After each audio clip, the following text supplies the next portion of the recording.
I'm sure you've noticed the state of the game has been trending more offensively, Coach. What do you think is the counterbalance to that? Even though we have seen some defensive battles, certainly with the Bears and the Rams just this past weekend, what do you think the counterbalance is, or will we see one in the NFL?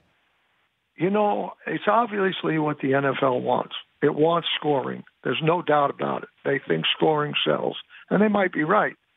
I think they've put limitations by the new rules on the kicking game, which used to be, it's still vital, but it's certainly not as preeminent as it used to be because there aren't that many punt return or kickoff return opportunities. And, the field goal rule has put a little intrigue in the game. And, the extra point rule has put a little intrigue in the game there.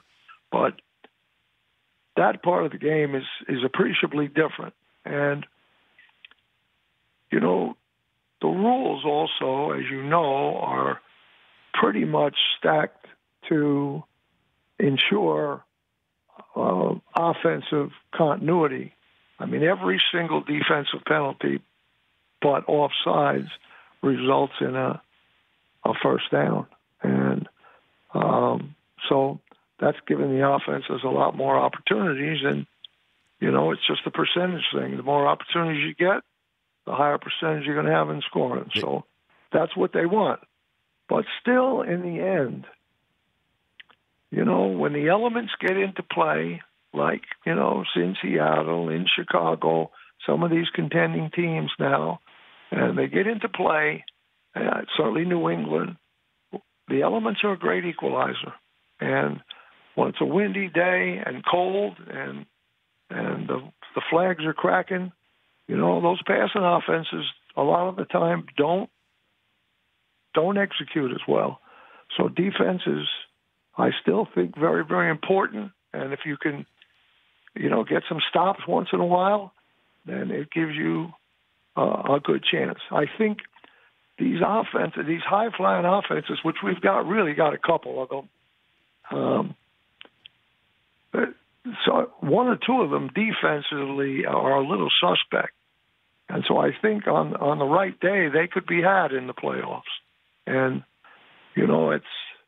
it's one of those things where you're not going to outscore everybody all the time.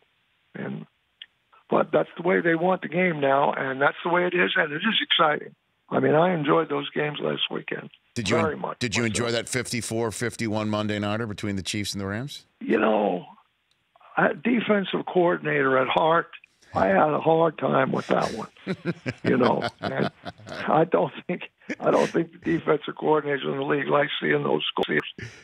Yeah, and Wade and Bob Sutton are old school too. Those guys are the DCs. Oh, I know. That's right. Yeah, But you see Vic Fangio, what he did the other night. Right. There in Chicago, and he's always been a top coordinator, and you see what a good defense can do, even with an offense that's kind of iffy on scoring points. But they're in contention and strong, and if they get a game in Chicago, it'll be tough. Did you see that exchange between the media and Bill Belichick the week before the run-up to the Bears playing the Patriots? And somebody was talking about Khalil Mack being a game wrecker, maybe an all-time game wrecker, and attempted to say the words Lawrence Taylor in the same sentence, and Belichick stopped that reporter right there, goes, no, hold on a second. That's Lawrence Taylor you're talking about. Did you see that exchange? I did hear it, yeah. And, in fact, Lawrence called me, and we discussed that. But, Can you enlighten us on the details of that conversation you had with LT?